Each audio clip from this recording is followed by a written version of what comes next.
प्रथम श्लोक का टिप्पण था थोड़ा। श्रुति स्मृतयश्च अस्मिन् विषये सन्ति। श्रुति और स्मृति भी असूया के बारे में बताने के लिए बहुत सारे हैं। स्वयं विद्या ब्राह्मण के पास जाती और बोलती है, विद्या ब्राह्मणम मेत्याह शेवदिष्टेऽहमस्मि रक्षमाम असूयकाय माम मादास तथा वीर्यवत्तमास्याम। विद्या ब्राह्मण के पास जाकर बोली, ते तुम्हारी जो है अहम मैं सबसे बड़ा शेवधि धन संपत्ति हूँ, इसलिए मेरे को जो है तुम रक्षा करो, अपनी संपत्ति की रक्षा करो। रक्षा माम, कैसी रक्षा होगी आपकी? असूयकाय माम मादाह, तो असूया करने वाले हैं उनको मुझे नहीं देना, बस यही रक्षा है।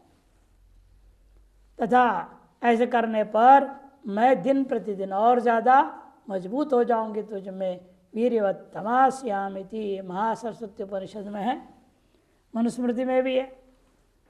असूयात दोषारोपो गुणेश्वपी, अमर कोशकार कहते हैं ये क्रमांक गलत ही है, 2 में 24 तो है ही नहीं, 2 में तो 3 ही है, तो क्रमांक गलत हो गया, देखना पड़ेगा कहाँ से। यह अमर कोश का है, असूयात दोषारोपो गुणेश्वपी।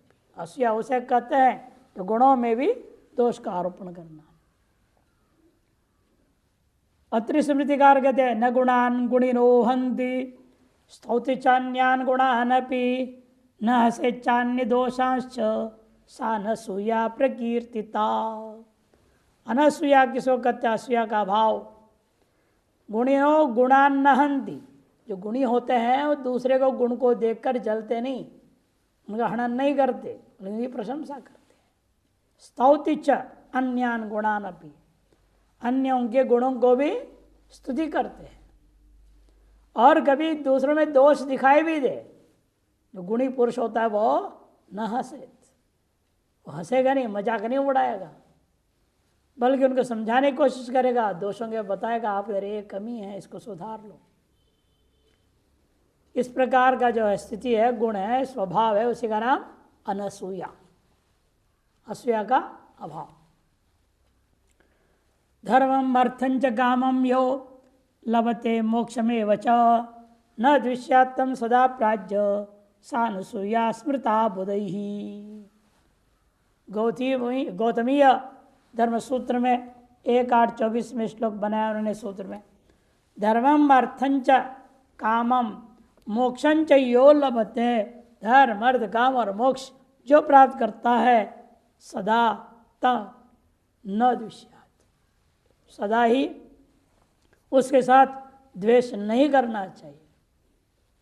चाहे धर्म को प्राप्त है, किसी को अर्थ प्राप्त है, जिसको अपनी कामना प्राप्त हो चुकी है, किसी को मोक्ष प्राप्त हो गया, जिसको जो भी प्राप्त है उसको देख करके आपको द्वेष नहीं करनी चाहिए। सदा प्राज्ञा तम दृष्ट्वा न द्विष्यात् सा अनसूया स्मृता, उसी को अनसूया करके विद्वानों के द्वारा कहा गया है। खत्म इदम ज्ञानम गुह्य तमाम। अब वापस लौटते अनुसूया विचार करते हैं, यह ज्ञान को गुह्यतम अपने क्यों कहा कि धर्म ज्ञानम ही गुह्यम, जो कि धर्म ज्ञान कर्मण निवाधिकार इत्यादि जो कहा वो क्या है? वही गुह्य है। और उपासना उपास्य ज्ञानम गुह्यतरम, उपासना उपास्य ज्ञान जो होता है वो गुह्यतर है। अतएव अखंडार्थ ज्ञान जो ब्रह्म ज्ञान है ये क्या हो जाएगा तब? गुह्यतमम। तस्मात् अति गोप्यम इत्यर्थः, इसलिए अत्यंत गोपनीय वस्तु है ये ब्रह्म ज्ञान। अगले श्लोक के अवतरण का भाष्यकार एक ही शब्द लिखते हैं तच्च, वह जो ज्ञान का दूसरा नाम क्या है? राजविद्या, वो बताएं। उक्त सेव ज्ञान से जिग्रहाइषया महात्म्यम प्रतिपादयति, उक्त ज्ञान को ग्रहण कराने की इच्छा से भगवान जो है ज्ञान की महात्म्य वर्णन करते, स्तुति वर्णन करते हैं, क्योंकि जिसकी महिमा सुनते हैं उसकी ओर ध्यान आकर्षण हो जाता है, आदमी एकाग्रता पूर्वक सुनता है। इसलिए महात्म्य बताना जरूरी है। इसलिए महात्म्य बताने से क्या होता है, उसकी तरफ आकर्षण बढ़ जाता है। व्यक्ति जो उस महिमा को जान के उसमें से अपने अनुकूल जो भी बात है ग्रहण करने के लिए प्रवृत्त हो जाता है। राज विद्या राजगुह्यम पवित्रमिदमुत्तमं प्रत्यक्षावगमं धर्म्यम सुसुखम कर्तुमव्ययम्। राजविद्या राजगुह्यम पवित्रमिदमुत्तमं प्रत्यक्षावगमं धर्म्यम सुसुखम कर्तुमव्ययम्। इसका नाम राज विद्या, विद्या नाम मध्य राजा, विद्या में से राजा है। और गुह्या नाम अपि राजा, इधर राज गुह्यम। एक सूत्र है व्याकरण में, राजदंतादिषु परम, राजदंतादिषु परम एक सूत्र है। उस सूत्र से यहाँ पर पूर्व प्राकृपात हो गया। विद्या नाम राजा, क्या बनना चाहिए, विद्या राजा बनना चाहिए। विद्या नाम राजा, इन राजन का प्राक प्रयोग हो गया, राज विद्या बना। गुह्या नाम राजा, गुह्य राजा बनना चाहिए, इन राज गुह्यम बना। इसे उसी गण में लेकर के बनाया राजदंतादिषु परम। और इदम ज्ञानम पवित्रम, ये ज्ञान पवित्र है, सभी पवित्र करने वाले वस्तुओं में से सर्वोत्कृष्ट सर्वोत्तम है। जैसे उत्तमम, उत्तमम पवित्रम, सर्वोत्तम पवित्र कारक यही है। ज्ञानेन सृजम पवित्रम न ये विद्यते न अन्यत्राया है। ज्ञान किसे पवित्र करने वाला कोई दूसरा चीज है ही नहीं। इस गीता में आया, नहीं ज्ञान सदृशम पवित्रम यह विद्यते, नहीं ज्ञान सदृशम पवित्रम यह विद्यते। प्रत्यक्षावगमम, और प्रत्यक्ष अनुभव सिद्ध वस्तु है। यानी कि ज्ञान को जो है कहीं छिपी हो और उसको पता लगाना बड़ा मुश्किल है, ऐसा नहीं है कि आपका स्वरूप ही है वो। हम अपने को नहीं जानते हैं क्या, मैं हूँ, सभी अनुभव कर रहे हैं, बस हूँ के रूप में अनुभव कर रहे हो, ज्ञान के रूप में अनुभव नहीं कर रहे हो। सभी अपनी सत्ता का अनुभव तो सभी कर रहे हैं, हम अस्मि किसको अनुभव नहीं हो रहा है। 24 घंटा ये चीज चलती रहती, मैं हूँ मैं हूँ मैं हूँ मैं हूँ। मैं हूँ ये चीज सत्व को पकड़ रहे हम, इन सत चित्त और आनंद, चित्त को नहीं पकड़ रहे। हम ज्ञानात्मक अस्मि, ज्ञान स्वरूपो अस्मि, हम आनंद रूपो अस्मि, ये नहीं ग्रहण हो रहा है। अतएव अपने आप में हम अज्ञानी का अध्यारोप कर लिया और दुखी का आरोप कर लिया। लेकिन कभी आप मैं नहीं हूं ऐसा आरोप नहीं करते हो। मैं नहीं हूं ऐसा कोई बोलेगा? कोई नहीं कहता, मैं हूं सब कहते हैं। मैंने सत्ता को तो आत्यंतिक रूपेण स्वाभिन्न रूपेण अनुभव कर रहे हैं आप, लेकिन चित्त और आनंद भी यद्यपि अपने स्वरूप है, उसको अनुभव नहीं कर रहे। वहां ढक्कन लग गया, आवरण आ गया उतने अंश में। जैसे दीपक जल रहा हो, दीप का प्रकाश आप अनुभव कर रहे हैं, इसका गर्मी अनुभव नहीं हो रहा है। और जो गर्मी करता है कि नहीं, अग्नि है, उष्णता तो दे रहा होगा, इन आपका अनुभव में नहीं आता। और जब हाथ नहीं डालो तो जलाएगा भी नहीं, दाहकत्व भी मालूम नहीं होता। केवल प्रकाश अनुभव कर रहे हैं, इसकी उष्णत्व और दाहकत्व का अनुभव नहीं करते। जब पास वाली जगह हाथ उस पर रखोगे तो गर्म महसूस होगा, हल्का भले ही सही, अंगुली डालो तो जला देगा। उसी प्रकार हम लोग अपने सच्चित आनंद रूप में से सत्य अनुभव कर रहा हूं, इन चित्त और आनंद को नहीं कर रहा हूं। उसके लिए इतना सब प्रयास चल रहा है। शास्त्र इसीलिए आए हुए हैं, आप अपना ज्ञान रूप और आनंद रूप को अनुभव करें। प्रत्यक्ष अनुभूति का मामला है, प्रत्यक्षावगमन। और धर्म्यम धर्माद अनपेतमिति धर्म्यम, धर्म से हटा नहीं है ये, यानी कि धर्म के विरुद्ध है ज्ञान, ऐसा नहीं है। धर्म से विरुद्ध नहीं है, धर्म के अविरुद्ध है, धर्म के अनुकूल ही है, इसे धर्म्यम भी कहा गया। और सुसुखम कर्तुम अव्ययम, अव्ययम सुसुखम कर्तुम भवति, और सुष्टु सुख, सम्यक सुख आपको प्राप्त होता है, और वह भी अव्ययम, व्यय नहीं होता। एक बार प्राप्त हो जाए और कभी खत्म होने वाला नहीं। शांकर भाष्य, राजविद्या विद्यानाम राजा दीप्त्यतिशयत्वात्, दीप्यते इयम् अतिशयेन ब्रह्म विद्या सर्वविद्यानाम। राजरी दीप्तौ धातु है, राजा का अर्थ कर दिया दीप्ति अतिशयत्वात्, अतिशय प्रकाश स्वरूप है वो। दीप्यते इयम् अतिशयेन, ये जो ब्रह्म विद्या इयम् ब्रह्म विद्या अतिशयेन दीप्यते, अतिशयेन दीप्त होता, प्रकाश रूप है। किनकी अपेक्षा से? सर्व विद्या नाम, अन्य जितनी भी विद्याएं हैं वो आपके स्वरूप का प्रकाशन न करने से तत्तद वस्तु मात्र का प्रकाशन करता है। सारी विद्या, चाहे ज्योतिष विद्या है, व्याकरण विद्या है, कोई विद्या लीजिएगा, सर्वांगीण जो है संपूर्ण ज्ञान नहीं प्रदान कर सकते, लेकिन एकमात्र यह वेदांत है, आपका प्रस्वरूप बोध कराने से यह पूर्णता को प्राप्त करा देता है। बाकी सारी यह विद्याएं अपूर्ण ज्ञान ही देते हैं। इसे कहते अतिशयेन दीप्यते, पूर्ण रूपेण प्रकाशते, यह ब्रह्म विद्या अन्य विद्याओं की अपेक्षा से। तथा राजगुह्यं गुह्यानाम राजा, जो गुह्य माने जाते वस्तु, गुह्य अनेक वस्तु गुह्य है ना।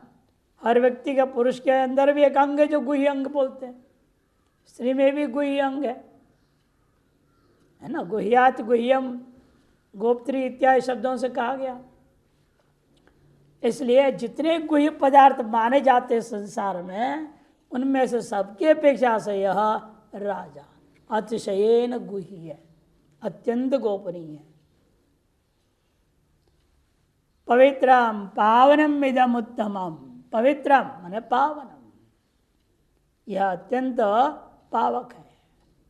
उत्तमम सर्वेषां पावनानां शुद्धि कारणम इदम ब्रह्म ज्ञान उत्कृष्टतमम इत्यर्थ। सभी पावक माने शुद्धि कारक के कारण जितने भी है, उनमें से ब्रह्म ज्ञान जो है उत्कृष्टतम है। क्यों? क्योंकि अनेक जन्म सहस्र संचितम अपि धर्माधर्मादि समूलम कर्म क्षण मात्रात् भस्मी करोति। क्योंकि अनेक जन्म सहस्र संचितम, संचितम हो गया, संचितम अभी हजारों जन्मों से इकट्ठा कर लिया है आपने। धर्माधर्म आदि समूलम, धर्माधर्म आदियों को, उसका मूल कौन? अज्ञान सहित संपूर्ण कर्मों को ये क्या कर देता है? ज्ञान क्षण मात्रा भस्मी करोति। क्षण मात्र में ज्ञान का उदय होते ही सब नष्ट हो जाएंगे।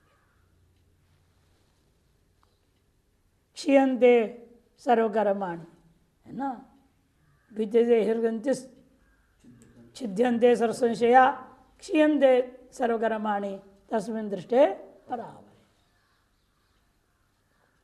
सकल कर्म को नष्ट कर देता है। यतः, जिसलिए ऐसा है, अतः किम तस्य पावनत्व वक्तव्यम, उसके पावनत्व के बारे में तो कहना ही क्या है? कई मत न्याय दीजिए। किंच प्रत्यक्षावगमम, इतना ही नहीं, ठीक है वो ज्ञान पता नहीं कहाँ है, कब मिलेगा, कैसे होगा, ऐसा आपको शंका करने की जरूरत नहीं है, क्योंकि वो प्रत्यक्षावगमम, प्रत्यक्षेण सुखादिरीव अवगमो तस्य इति तत् प्रत्यक्षावगमम। प्रत्यक्ष से ही सुखादि के समान अपने ही भीतर अनुभव में आता है। सुख कहीं बाहर नहीं होता, सुख सबको कहाँ अनुभव होता है? अपने हृदय में होता है, भीतर सुख अनुभव होता है। बाहर वस्तु उसका निमित्त मात्र ही होते हैं। बाह्य वस्तु क्या है? निमित्त मात्र है अंदर की सुखाभिव्यक्ति के लिए। और असुखी स्वरूप तो सुख का एक अंश मात्र अभिव्यक्त होता है। बाह्य निमित्त से क्या होता है?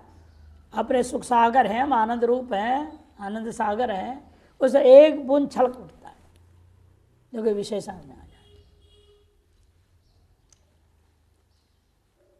जैसे मछली उछलता है, जब बारिश हो ना, उसकी एक बूंद पाने के लिए तड़पता है, साल भर प्यासा रहता है। बूंद जैसे वह बारिश टपकते लगते उस नक्षत्र में, वो उछलते पानी से बाहर पकड़ने के लिए बूंद को पानी के समुद्र में रह रहा है, नदी में रह रहा है, और वो बारिश से आने वाले एक बूंद के लिए तरस रहा है। कैसे विचित्र माया है। वैसा हम सबका हाल है, मछली का हाल है। स्वयं आनंद सागर होते हुए बाह्य विषय से आने वाले सुख के लिए तड़प रहे, परेशान हो रहे।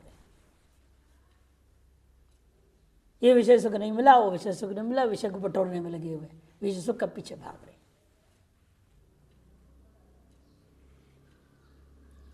इसलिए कहते हैं, इसके बारे में कहते तो प्रत्यक्ष अवगम है, सुखादि के समान अपने ही भीतर अपने स्वरूपता होने से सुख जैसा बाह्य से निमित्त मात्र बन जाते हैं। यहाँ तो बाह्य निमित्त की भी अपेक्षा नहीं अनुभूति करने की।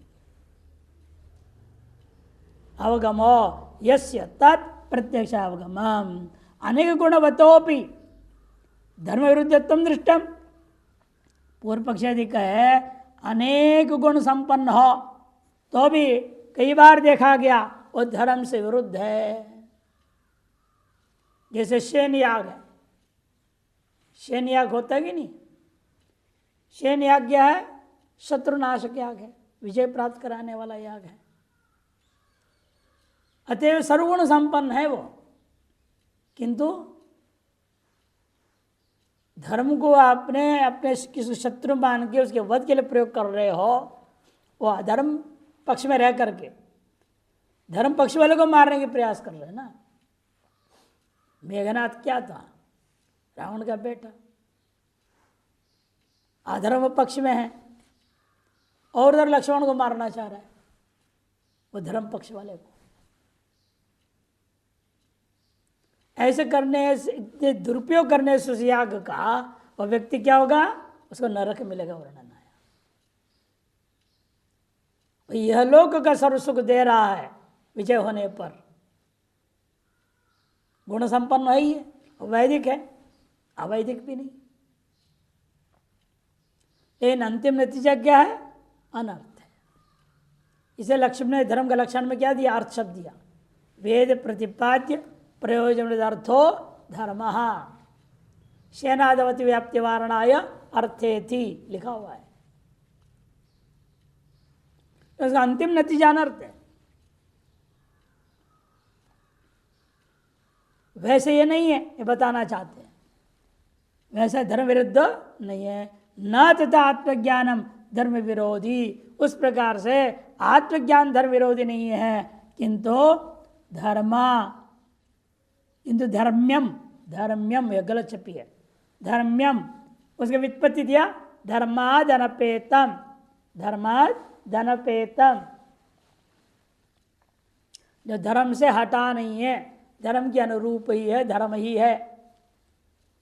एवं अभिज्ञात, ऐसा भी हो सकता है दुसंपाद्यम, ठीक है सर्वगुण संपन्न है, धर्म से हटा नहीं है, प्रत्यक्षावगम भी है, फिर भी संपादन करना बड़ा मुश्किल है, ये दुसंपाद्य।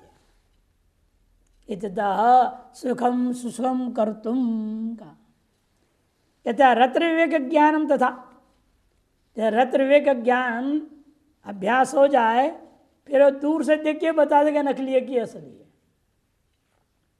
पर तो हाथ में लेकर के खूब देखने पर ही समझ में नहीं आता कि नकली है कि असली है।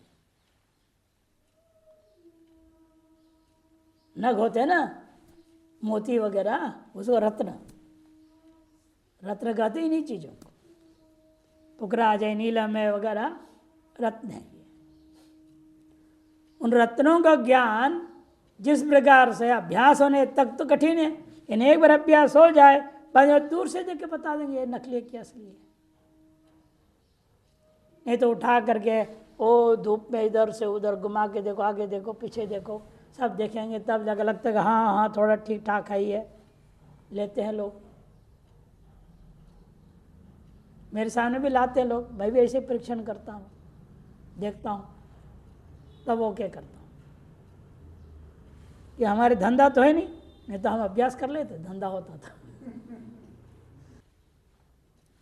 तो जो जिस विषय में माहिर होता है उसको उसके लिए अनायास ग्रहण हो जाता है।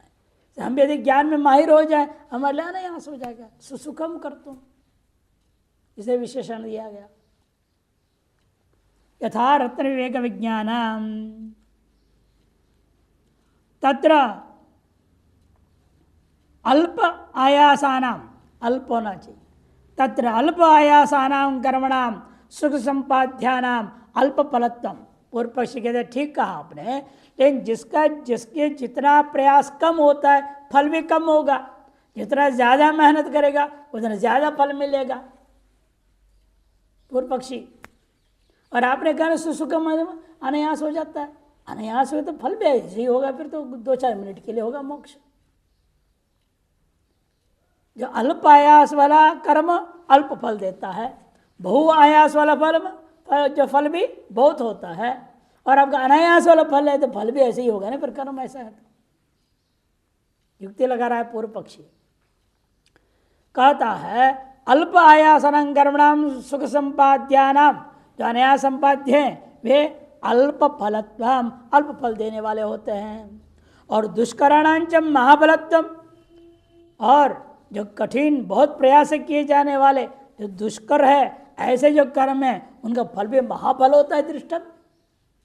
इति इदंतो सुख संपाद्यत्वाद, और सुसंपाद्य होने से फल क्षयाद्वेति, फल निश्चित रूप में इसका क्षय होता होगा, व्यय होता होगा, जल्दी खत्म हो जाता होगा, नष्ट होता होगा। इतदाह अव्ययमिति, तो विशेषण भगवान ने दिया, ऐसा नहीं है, अव्यय है। नास्य वलद कर्मवद व्यय अस्ति, कर्म के समान इसके फल का व्यय नहीं होता। इति, इसलिए इसका नाम अव्ययम। अतः श्रद्धेयम आत्मज्ञानम, इसलिए आत्मज्ञान सभी के श्रद्धा का विषय है, श्रद्धेय है वो।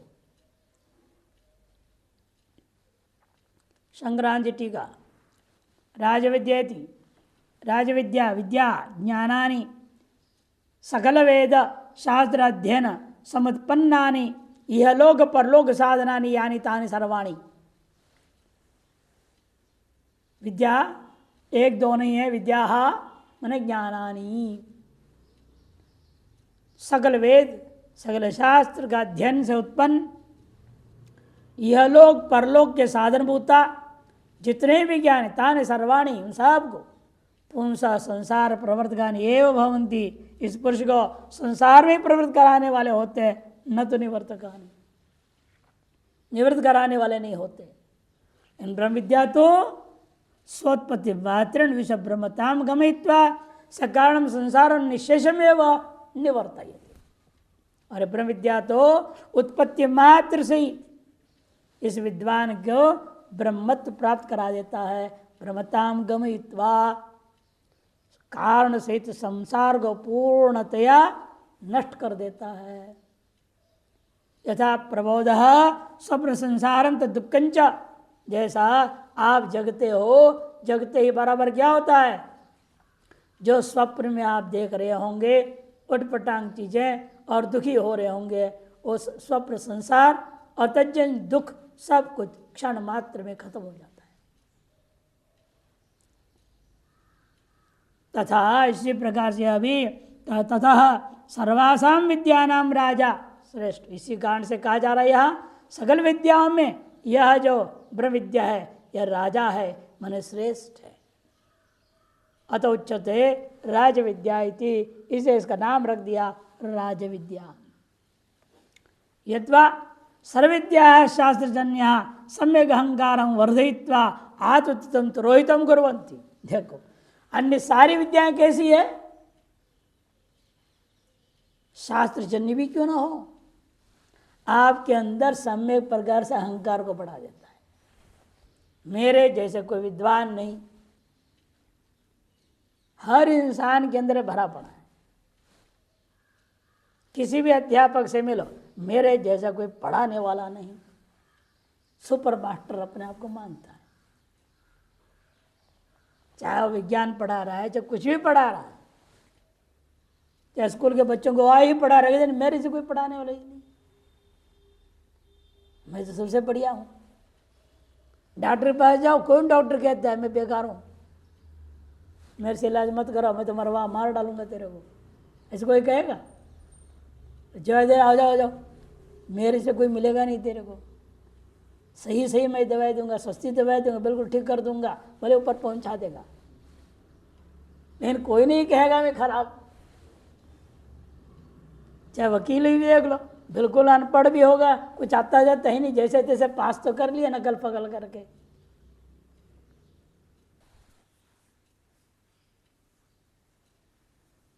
इसलिए अपने आप को कोई अनपढ़ होगा तो भी अपने आप को बड़ा मानेगा, कम नहीं मानता कोई। हम लोग देखते थे जब निर्माण कार्य होता था तो मजदूर आते थे, मिस्त्री आते थे, बिहारी, सब अंगूठे छाप, इसको हस्ताक्षर भी करना नहीं आता। लेकिन जब बैठ के आपस में चाहे किसी भी मुद्दे पर बहस कराओ उनसे, चाहे राजनीति लो, चाहे जड़ी बूटी लो, कुछ भी विषय इनके सामने फेंको, फिर देखो घंटे भर धड़ धड़ आपस में चलते रहे, और सब अनपढ़ है।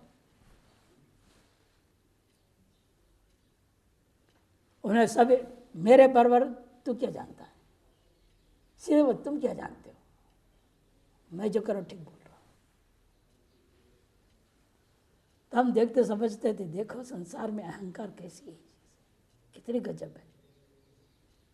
जैसे जितनी ज्ञान है उतने को ही लेकर उसको इतनी बड़े अहंकार है। और शास्त्र पढ़ लेगा तो कम विद्वान लोग के अंदर अहंकार होगा। कुकुरवत गुरगुरायन्ते कहा है, इसीलिए विद्वान दो विद्वान आ जाए ना, कुत्ते से आपस में भौंकते ना, इधर की गली वाला उधर गली वाला आ जाए, तो वैसे कुकुरवत गुरगुरायन्ते, अहंकार का टकराव हो जाता है। इसे क्या कहते हैं, अन्य सारी विद्याएं कैसी है, अहंकार को बढ़ाने वाली हैं। वर्धयित्वा आत्मतत्वं तिरोहितं कुर्वन्ति, और अपने ही आत्म तत्व को उनके लिए ढक देता है, उनको अपने ही मालूम नहीं होता है हम क्या है। यंतो ये ब्रह्मविद्या तो ऐसा नहीं है, स आत्मा तत्त्वमसि यदि वाक्य श्रवण मात्रेण, वह आत्मा क्या है, वही तू है, ऐसे करके सुनते ही बराबर सम्यक अनुभूति अंतर्गुण शुद्ध हो तो श्रवण मात्रेण संजाता सती अनात्मनि अहंकारम नाशयित्वा, उत्पन्न होते ही बराबर अनात्मा में जो अहंकार थी उसको नाश करके सर्व संसार धर्म निर्मुक्तम आत्मतत्व राजयति प्रकाशयति राज्य साच सविद्या च राजविद्या। सर्व संसार धर्मों से निर्मुक्त इस आत्म तत्व को राजयति मने प्रकाशिति। अतएव राज्य सा च सौ विद्या चेति राजविद्या, ऐसे भी विग्रह वाक्य कर दिया। होना चाहिए राजा चौ विद्या चेत राज विद्या, राज्य गलत छपी है वो राजा, और यदि स्त्रीलिंग में करेंगे तो दीर्घ इकार होना चाहिए, विद्या है ना, विद्या का विशेषण वो दीर्घ इकार होना चाहिए, कर्मधारय समास है। राजी, राजी दीर्घ इकार, राजन है ना नान्त, रिण्डेभ्यो गीप, रिण्डेभ्यो गीप होगा ना, दीर्घ इकारांत होना चाहिए। राजी साचा सौ विद्या चेत राज विद्या, राजी दीर्घ इकार बना दो, बस इतना ही है उसमें। विद्या चैती राज विद्या। राजगुह्यम च, और राजगुह्य भी है। गुह्या संवरणीय मंत्र यंत्र दिव्य औषधादि पदार्थ, ढक करके संभाल के छिपा करके रखने योग्य का नाम गुह्या। जैसे मंत्र है, इस सबको बताना नहीं मैं ये मंत्र जप रहा हूं, यही दुश्मन को पता है उस मंत्र का काटो कर ले शुरू कर देगा बैठ के। आप जितने भी जपते रहो बेकार हो जाएगा, कोई फल ही नहीं देगा वो। इसलिए अपने मंत्र किसको नहीं बताना, अपना यंत्र किसका पूजा कर रहे हो आप उसका नहीं बताना, मंडल नहीं बताना। यंत्र तंत्र मंडल होता है, मंत्र यंत्र तंत्र मंडल, ये हमेशा रहस्य रखना चाहिए, दूसरों को दिखाने वाला मामला नहीं है ये। और दिव्य औषधियां गुप्त रखना चाहिए, किसी को बताना नहीं। पदार्थावा, इस प्रकार के पदार्थावा अमूल्य रत्नादि, तो अमूल्य रत्नादि है उनको ही छिपाए रखना, तो उठा ले जाएगा कोई चोर, पता लगते ही बार गायब हो जाएगा वो। अमूल्य रत्नों को भी छिपाए रखता है। तेषाम सर्वासाम, ऐसे जितने भी कोई पदार्थ है उन सभियों में से भी यह राजा अति रहस्यत्वेन गोपनीयत्वाद राजगुह्यम, अत्यंत रहस्यपूर्ण होने के नाते अत्यंत गोपनीय होने के कारण से इसका नाम राजगुह्यम हो गया। राजवत संवरणीयत्वाद्वा राजगुह्यम, राजा के समान संवरण करने योग्य होने के कारण से भी इसको राजगुह्यम कहा जाएगा। किंच, इतना ही नहीं, पवित्राम पुनातीति पवित्रम तत्रापीदम ब्रह्मज्ञानम अनुत्तमम पवित्रम। सूर्य अनल अनिलादयो देवा ऋगादयो वेदा गंगाद्यासिरतश्च प्रायश्चित्तानि च अशेषाणि भजताम नरक दुख कारणम पापम एव नाशयन्ति। अन्य जितने भी पवित्र करने वाले वस्तु हैं, जैसे सूर्य पवित्र कर देता है, इसे कपड़े ले जाकर बाहर सुखा देते हैं, सुखाने में धूप लग गया, थोड़ा हवा लग गया तो समझेंगे वो पवित्र हो गया। रोज रोज कौन जो है धोवे स्वेटर को कंबल को, क्या करते हैं बाहर जगह डाल देते हैं, थोड़ा हवा लग गया और धूप आ गया हल्का सा, शुद्ध हो गया। सूर्य भी पवित्र करता है इस प्रकार से। अनल अग्नि पवित्र कारक है ही है, अनिल वायु भी पवित्र कर देता है। आदेयो एवं देवता लोग भी हैं, पवित्र करने वाले हैं। ऋगादि वेद हैं, पाठ करते जाओ, वेद पाठ करो, अंतःकरण शुद्ध होता है। गंगा जी नदियाँ हैं, जाओ डुबकी लगाओ, प्रयागराज में जाओ धक्का खाओ, और वहाँ भी नहा के आओ, थोड़ा पवित्र हो जाओगे, है कि नहीं। एक कुचल ना जाओ, बस इतना ध्यान रखना, धक्का खाओ चलेगा, कुचल जाए तो मुश्किल हो जाए। गंगाद्यासरित, और प्रायश्चित्तान भी शेषान, अनेकों प्रायश्चित वर्णन किया गया है। आपने एक काम किया तो प्रायश्चित, और एक कर्म किया तो प्रायश्चित करना पड़ेगा। अनेकानि च, जितने भी प्रायश्चित्तानि अशेषाणी भजताम, उनका अनुष्ठान करने पालन करने वाला का भी कौन सी चीज नष्ट होता है, नरक के दुख का कारण होता है, पाप मात्र नष्ट होते हैं, पुण्य नष्ट नहीं होता। तच्चापि तात्कालिक में पापम, वह भी इस जन्म के जो तात्कालिक पाप है इन्हीं को नष्ट करते हैं, न तो पुण्य मिदम, और न पुण्य को नष्ट कभी नहीं करते। इदम ब्रह्म ज्ञान, तो इन्हें ब्रह्म ज्ञान ऐसा नहीं, उत्पन्न होते बार बराबर पुण्य पाप दोनों को नष्ट कर देते हैं। तदा विद्वान पुण्य पापे विधूय, स्पष्ट है। इस श्रवणाद शतकोटि ब्रह्म कल्पार्जित पाप राशिम पुण्य राशिंच वयम, सैकड़ों करोड़ ब्रह्मा जी के अनंत ब्रह्मांडों में से जी करके आए हुए हो, तो उस समय अर्जित जितने पाप राशि पुण्य राशि है, बहुजन्म मरण है, बहुजन्म अधिक है, बहुजन्म मरण तद्दुख प्रवाह कारणम तूल पर्वताग्निरिव ध्वांत पटलम अर्कइव समूलम निर्मूल्य। जो दुख के प्रवाह था जन्म मरण का, उसको उसी प्रकार से तूल मैंने जो रुई है उसे पर्वत बना दो, एक तिल्ली पड़ जाए माचिस का सब स्वाह हो जाएगा। एवमेव दूसरा घोर अंधकार है, एकदम सूर्य आ जाए क्षण भर में पूरा अंधकार खत्म। समूलम निर्मूल्य ब्रह्म विदम निष्कर्माणम करोति, निष्कर्मा बना करके ब्रह्म में स्थापित कर देता है। अतः ब्रह्म ज्ञानमेव ब्रह्म विष्णु शिवादि नाम अर्कादि नाम च पावकत्वाद उत्कृष्टतम। ब्रह्म विष्णु शिव आदि सूर्यादि सभी पावकों की अपेक्षा से भी यह प्रज्ञान उनको भी पवित्र करने वाला है, बल्कि ब्रह्मा विष्णु आदियों को भी पवित्र कर देने वाला है यह ब्रह्म ज्ञान। अतएव पवित्र उत्कृष्टतम पवित्रम शुद्धिकरम वस्तु इत्यर्थः।